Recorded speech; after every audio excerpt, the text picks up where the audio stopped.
সুপ্রিয় দর্শক শ্রোতা, আসসালামু আলাইকুম। দেশ এবং দেশের বাইরে থেকে যে যেখান থেকে দেখছেন সবাইকে শুভেচ্ছা জানিয়ে শুরু করছি। সুপ্রিয় দর্শক শ্রোতা, আপনারা অলরেডি ভিডিওতে দেখতেই পারছেন যে এই গরুগুলোকে আজকে আমি অ্যামাইনোভিট প্লাস ভেট যে ইনজেকশনটি আছে সেটি প্রদান করছি। তো কত সিসি পরিমাণ দিচ্ছি এবং কি কারণে অ্যামাইনোভিট প্লাস ভেট ইনজেকশনটি আমি প্রদান করে থাকি সে সম্পর্কে আপনাদের একটু জানানোর চেষ্টা করব।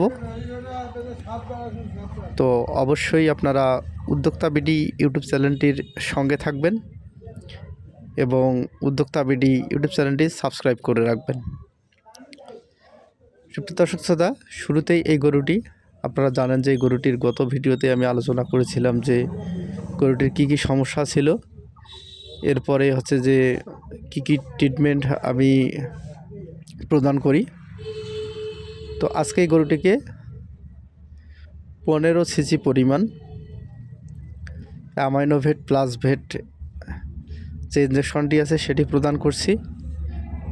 এটার পাশাপাশি হচ্ছে যে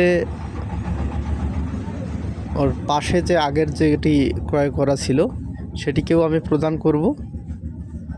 আর মূলত অ্যামাইনোভিট একটি হচ্ছে যে অ্যামাইনো অ্যাসিডের যে ঘাটতিগুলো আছে সেগুলো পূরণ করে এবং খাওয়ার রুচি বৃদ্ধি করে, গরুর দ্রুত মাংস বৃদ্ধিতেও সহায়তা করে এবং এই রোগা পাতলা যে গরুগুলো আছে, যেহেতু এগুলো হাড্ডিসার গরু, সেহেতু এই গরুগুলোতে শরীরে প্রচণ্ড পরিমাণে হচ্ছে অ্যামাইনো অ্যাসিডের ঘাটতি থাকে, শরীর অনেক দুর্বল থাকে, তাদের খাদ্যের যে রুচি সেটা হচ্ছে যে তুলনামূলক কম থাকে এবং গরুর যে মেটাবলিজম আছে সেগুলোকে আরও উন্নত করে বিভিন্ন বিষয়ে।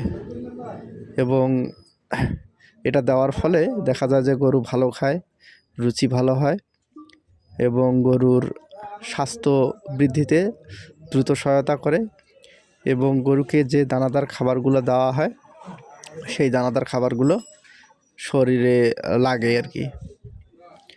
তো সুপ্রিয় দর্শক শ্রোতা, আপনারা দেখতে পাচ্ছেন যে পাশের যে আগের গরুটি ছিল সেটিকেও আমি প্রদান করলাম।